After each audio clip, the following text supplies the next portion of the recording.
What happens when a royal sits down for one of the most prestigious interviews in America, only to walk out in fury? Prince Harry's highly anticipated 60 Minutes interview with Anderson Cooper began with warmth and composure. But as questions deepened, the tension cracked wide open. This wasn't just an interview, it was a slow-burning collision between a seasoned journalist and a defiant royal, spiraling into one of the most unforgettable walkouts in television history.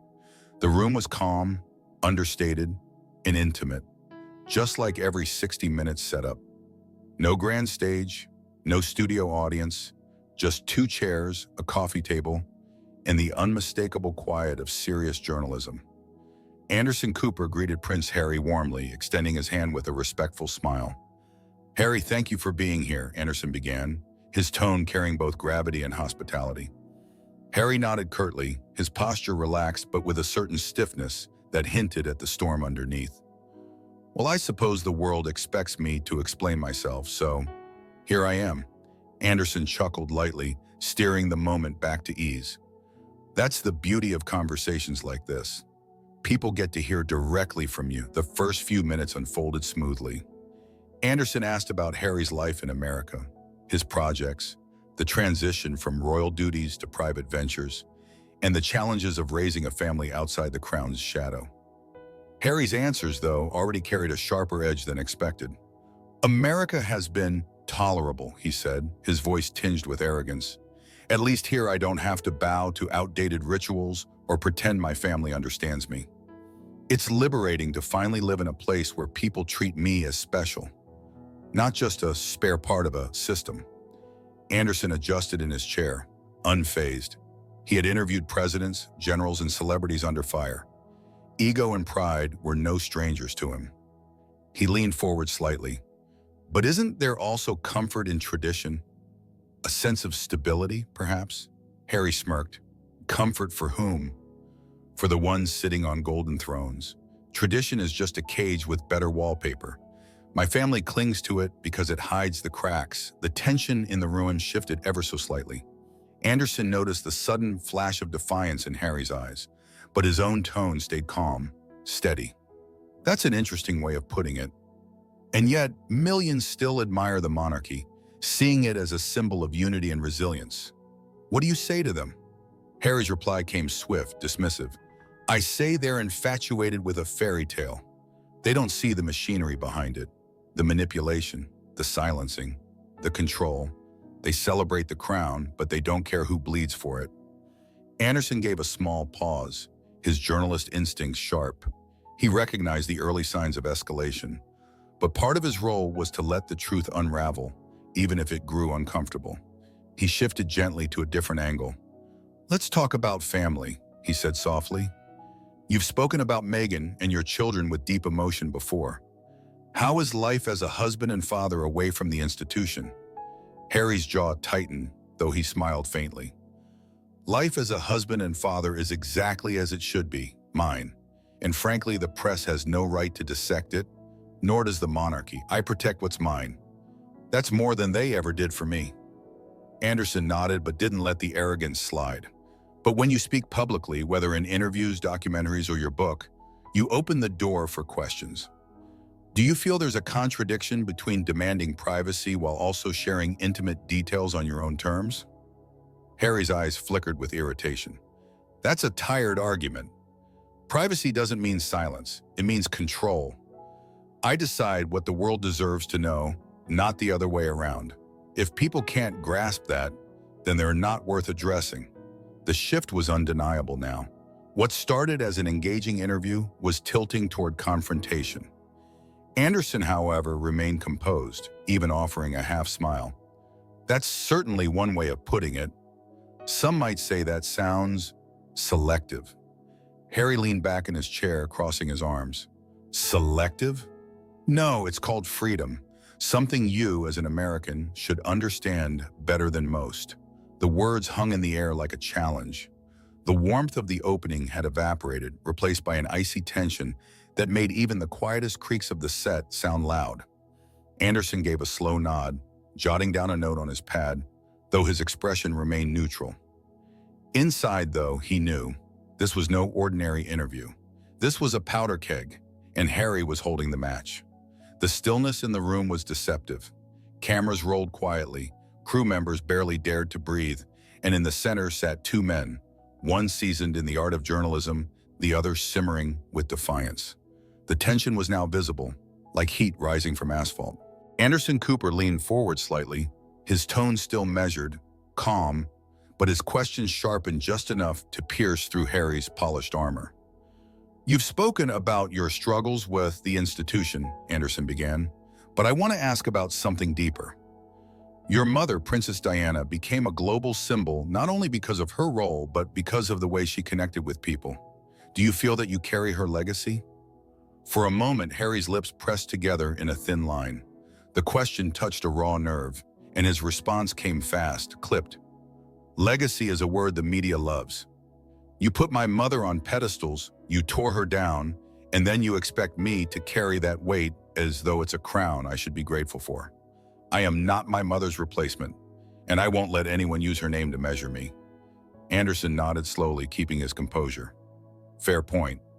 But many see you as continuing her spirit of independence, of challenging tradition. Isn't that something you embrace?" Harry scoffed, leaning back in his chair with folded arms. "You all want to turn me into a symbol because it makes for better headlines. I'm not here to be a candle in the wind for anyone's nostalgia. My mother's memory belongs to me, to my family, not to the public, and not to journalists trying to spin a story." The words were sharp, almost accusatory. Anderson absorbed them without flinching, his decades of experience carrying him through. "All right," Anderson said softly, "then let's pivot. Meghan, the two of you have spoken at length about the difficulties you've faced. Some critics argue that your marriage pulled you further from your family. How do you respond to that?"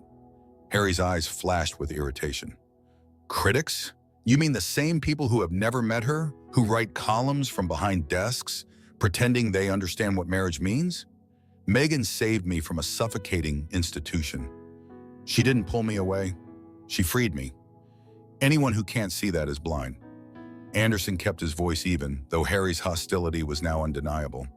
"But when you describe her as saving you, doesn't that imply that without her, you'd still be trapped? Doesn't that give her an almost singular power over your decisions?" Harry smirked, shaking his head. "Singular power?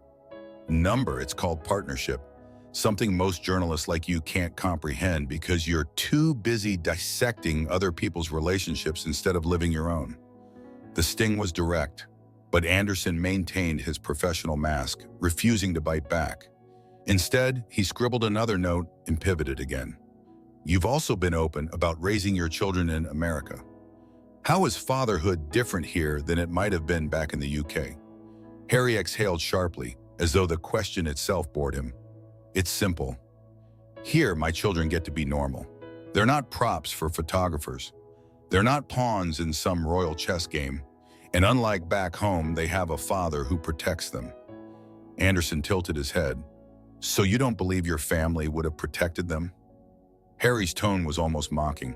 "Protected them? The monarchy doesn't even protect its own heirs, let alone the so-called spare's children. My children would have been sacrifices on the altar of tradition.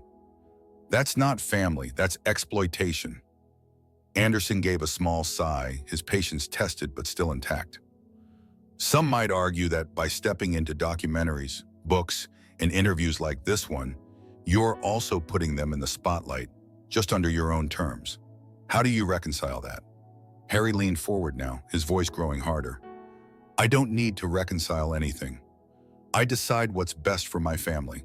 The media doesn't. The Crown doesn't. And certainly not people like you." The room chilled instantly. Anderson's jaw flexed, but his tone stayed calm. "It seems every question about accountability, Harry, you redirect back to control. Do you think there's room for balance?" Harry's smirk widened, almost smug. "Balance is a myth.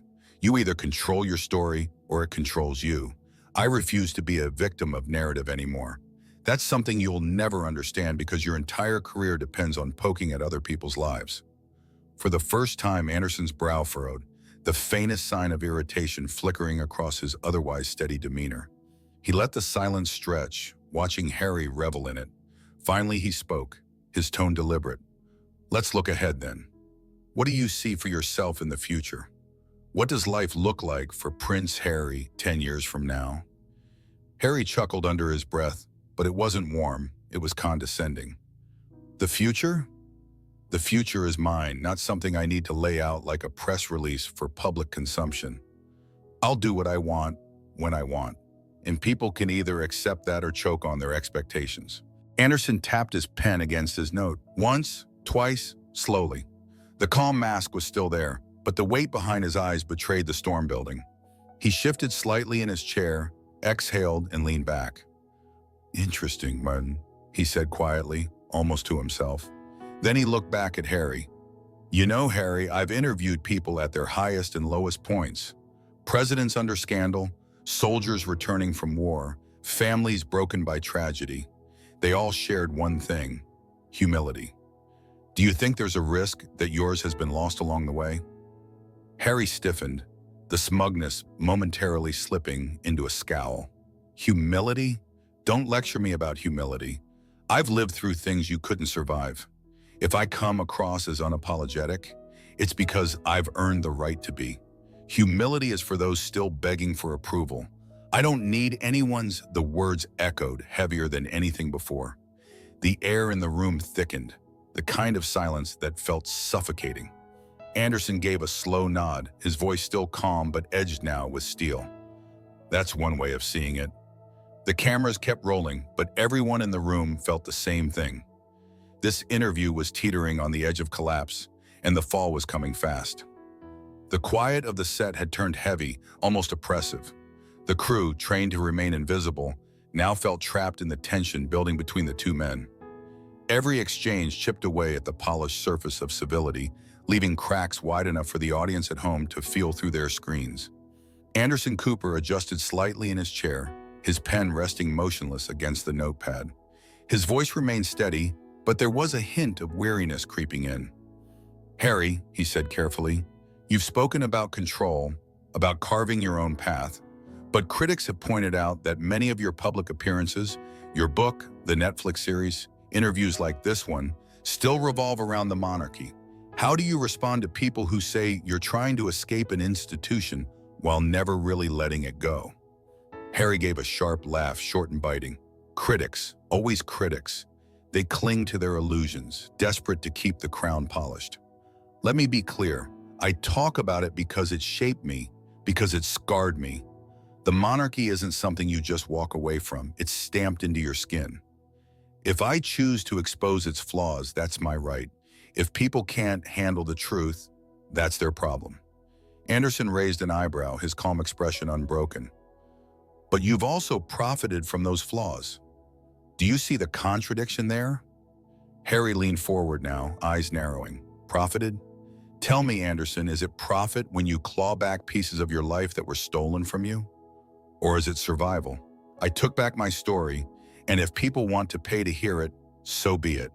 Better they hear it from me than from the tabloids you people love to quote.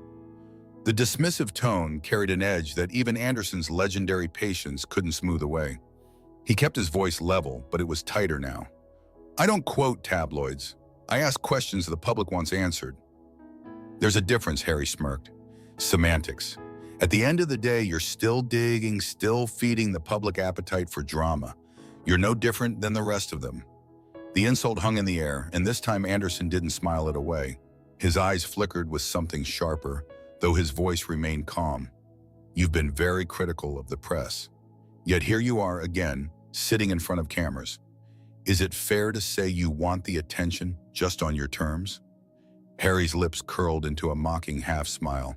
Ah, the old trap question. Attention, fame, celebrity. Do you people ever get tired of recycling the same narrative? I'm not here because I want your attention. I'm here because you paid for mine. Let's not pretend otherwise. The arrogance in his tone sent a ripple through the room. A producer in the back shifted uncomfortably.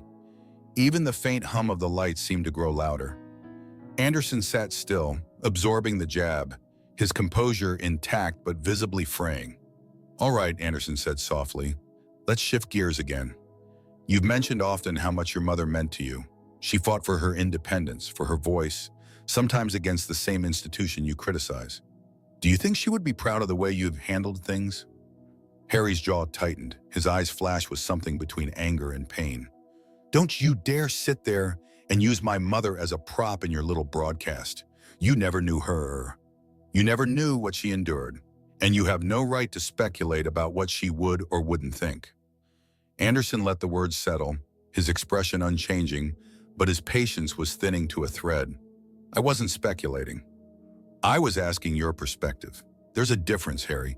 Harry leaned back, his voice rising slightly, arrogance dripping from every word. Perspective? My perspective doesn't need your validation. It doesn't need anyone's. If you think you can corner me into some sentimental soundbite, you're wasting your time. Anderson's pen tapped once against the notepad, then fell still. He exhaled slowly, visibly steadying himself.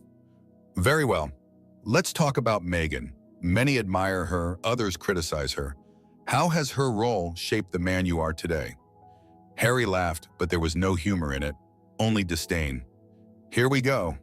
Always Meghan, always the obsession. Let me spell it out for you. Meghan isn't my role model. She's my partner.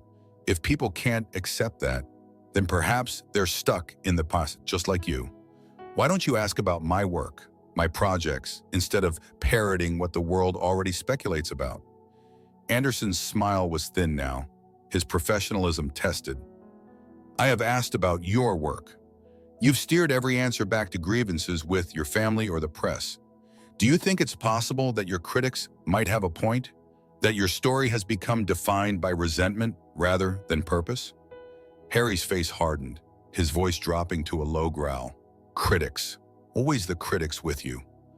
I don't owe anyone purpose. I don't owe you a tidy narrative. I live for myself, not for approval.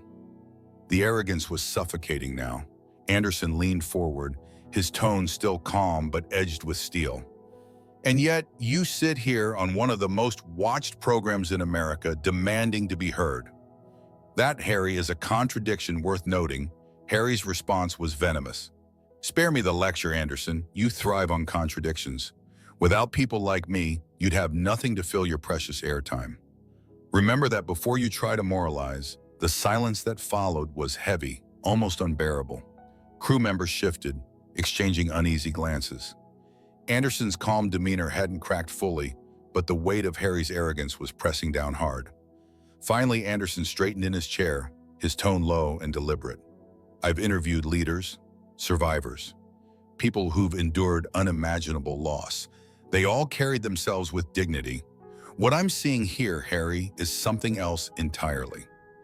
Harry's eyes narrowed, his smirk returning. Dignity is overrated. Survival is all that matters. And I've survived more than you'll ever understand. The words landed with finality, but not respect. The room was now charged with hostility, the breaking point just a breath away. Everyone could feel it. The fuse had burned almost to its end. Anderson sat back, his composure hanging by a thread. The next question, the next exchange, would decide everything. The studio was quiet, the kind of silence that feels alive, pulsing with unspoken tension. Anderson Cooper sat poised in his chair, his face calm but his eyes sharp, studying the man across from him. Prince Harry, arms folded and chin lifted, wore the look of someone convinced he had won each exchange simply by refusing to bend. But beneath the smug exterior, there was a flicker of unease, like a fire that had grown too hot to control. Anderson cleared his throat, his voice steady. Harry, let's step back. For nearly an hour now, we've talked about family, your choices, your life here in America. You've said a lot about control, about refusing to be defined by others. But I have to ask you plainly, don't you think your behavior, this defensiveness, this hostility, is defining you more than anything your family or the press ever could? Harry smirked, tilting his head. Defensiveness? Hostility? I call it honesty. Something your industry is allergic to. The problem isn't me, it's people like you who want me boxed into a fairy tale. Newsflash, I don't fit in the box, and I never will. Anderson's pen tapped once against his notepad. He leaned forward slightly, his voice now edged with steel.